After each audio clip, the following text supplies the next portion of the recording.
Hello and welcome back to Chapter 8.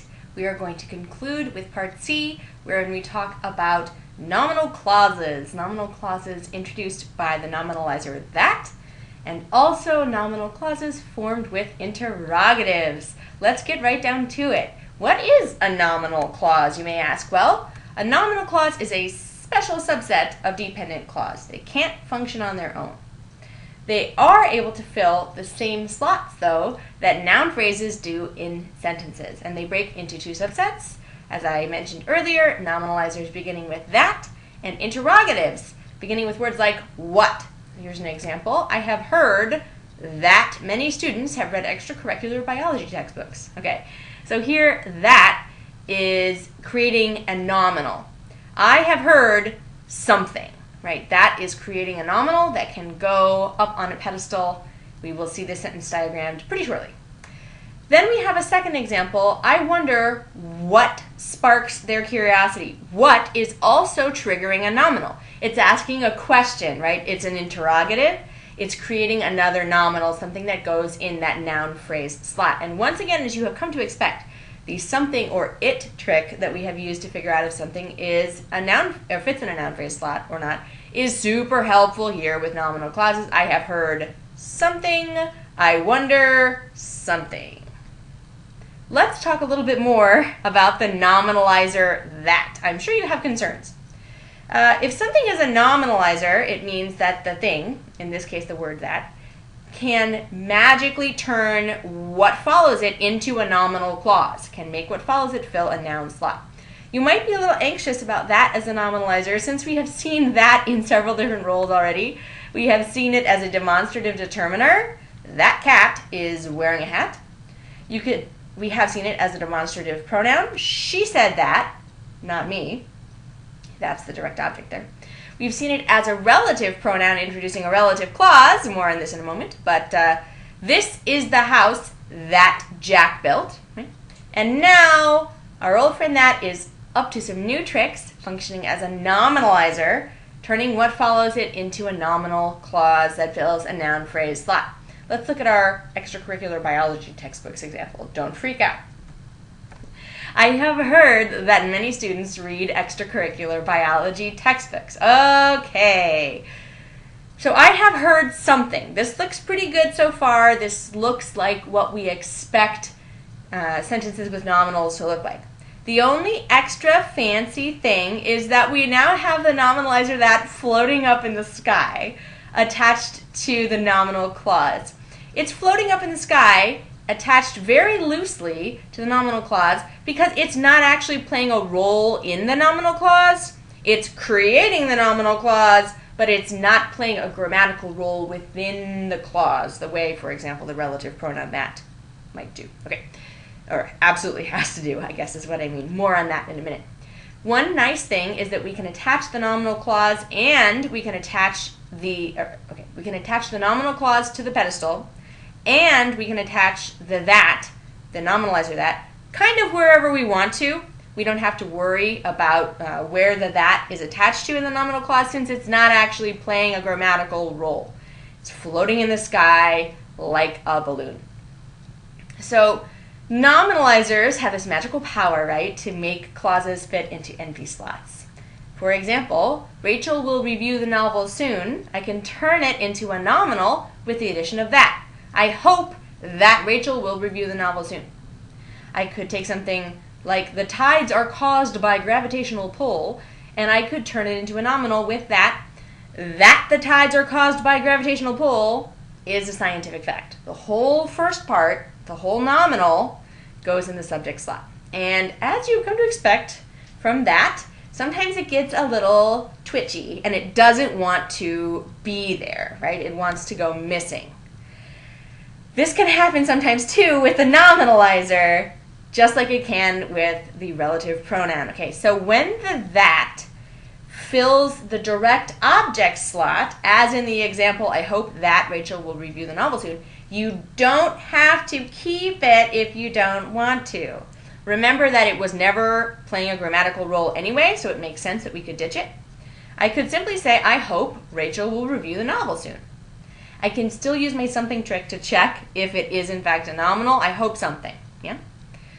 This only works, though, if the that is in the direct object position. If the that is in the subject position, you can't ditch it. You wouldn't say, the tides are caused by gravitational pull is a scientific fact. It doesn't work. And nominal clauses can also fill appositive slots and subject complement slots. Let's look at some diagrams. Here's my first example. I hope that Rachel will review the novel soon. You can see the nominal clause, pattern 7 up there, and that is tethered wherever, as long as it's above the nominal clause, just chilling. We could also take it away. Remember that when we take away a that in a relative pronoun situation, we have to either put an X or a that in parens to indicate that this is where the that would go. That's because relative pronouns always play a grammatical role in their clause. But in a nominalizer situation, the that isn't playing a grammatical role. We can take it away, we can elide it, we don't have to have it, and it's as if it were never there because all it was doing was turning our clause into a nominal. If the that clause is in the subject slot, though, it doesn't work. Here's an example. That Rachel will review the novel soon is my fervent hope. You're not going to have to worry about it being missing if the nominal is in the subject slot. Don't freak out. We can also have the nominal clause in the subject complement slot. My assumption remains that Rachel will review the novel soon. Okay, pattern 5 there, subject complement. And we can have it as an appositive. For example, my assumption that Rachel will review the novel soon endures. Now we're getting fancy. We have a pedestal in parentheses with a floating that. Pretty cool. Who would have thought we would reach this point in our coursework? I have a pro tip for you if you're getting confused, right? If you're wanting to figure out if you're dealing with a nominal clause where the nominalizer that has been dropped, check to see if what's next is the subject of the clause.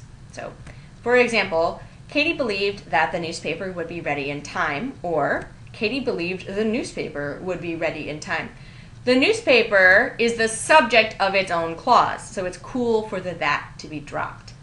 In my second example, though, Aaron Rodgers believed that until he had won the NFL MVP award, his career would be incomplete. The thing that follows that here is until, right? Until is not at all the subject. It's a subordinating conjunction. So we can't get rid of the that. Don't get rid of it. It has to be there. Okay. Let's dig into this concept of, hey, am I dealing with the nominalizer that or the relative pronoun that a little bit more? You're not really going to get confused about demonstrative determiner that. You're not really going to get confused about that functioning as a demonstrative pronoun, right? She said that, not me. What you're going to get confused about is this question of whether or not we're dealing with a nominalizer or a relative pronoun. The nominal clause would read something like, I know that I told you to take out the trash. I know something. The adjectival clause would be more like, Janet worked on the exercises that she found useful. Relative pronoun that, replacing exercise. To help us figure out if something is a relative pronoun or a nominalizer, I made us a handy little chart. You'll recall that a nominal clause fills an NP slot, whereas an adjectival clause modifies a noun. Probably the biggest tip here is that it doesn't work equally well with the pronoun which in a nominal clause, whereas in a relative clause, an adjectival clause, you can totally swap out which and that. For example, Janet worked on the exercises which she found useful. We are probably dealing with a relative clause. What about swapping out the that in the first one with a which? I know which I told you to take out the trash. Oh, so close. Another thing you can check is whether or not the that is playing a grammatical role. It might work equally well without the that. For example, in our nominal clause, I know I told you to take out the trash. Whereas in the second one, Janet worked on the exercises she found useful. It's totally fine to say it without the that, but the that remains playing a grammatical role in its clause, right? So it's still there, it's just invisible. Let's switch gears a little bit to talk about the other thing that can make something a nominal, an interrogative. Interrogatives also introduce nominal clauses, and there are several. There are a lot of question words like who, whose, whom, which, how, when, where, and why. The first four Who, whose, whom, and which, I'm sure you'll recognize, are also relative pronouns. So I'm going to give you some examples of how these work, but check out page 138 if you're confused about this. And the last three, where, when, and why, can also function as relative adverbs. Remember, those also introduce subordinate structures, not the same way that interrogatives do. Interrogatives introduce nominal clauses. Brush up on your relative adverbs on page 141 or in the Chapter 7 slideshow. Interrogatives always play a grammatical role in their clause. Always, always, always. And they must be included in the diagram of their clause. They are going to introduce the clause, but just because they come first in the clause doesn't mean that they're the subject of the clause they introduce. So if I give you the example of, I wonder what sparks their curiosity, here, what is in fact the subject of the clause. And this clause serves as the direct object in the main clause. Let's look at the diagram. I wonder what sparks their curiosity. The interrogative what is playing a role. It is the subject and it is included in the diagram. But just because it came first doesn't mean it had to be the subject. In fact, interrogatives play many, many, many roles in their clauses. Let's take a look. For example, here's what in the direct object role. I wonder what Iago is thinking, right? Iago is thinking what? Where life leads you is your affair. Where is an adverb here, right? Where is such an adverb here in its own clause. It's the interrogative that nominalizes, and then in its own clause, it's an adverb. Who will win the World Series remains a mystery. Who is the subject? I know who my real friends are. Who is the subject complement? Who can say which couple will win Dancing with the Stars? Which is the determiner here. You might be wondering, okay, well, a lot of these are also relative pronouns. How do I tell if it's a relative pronoun or an interrogative? Let's take a look. Who will win the World Series remains a mystery.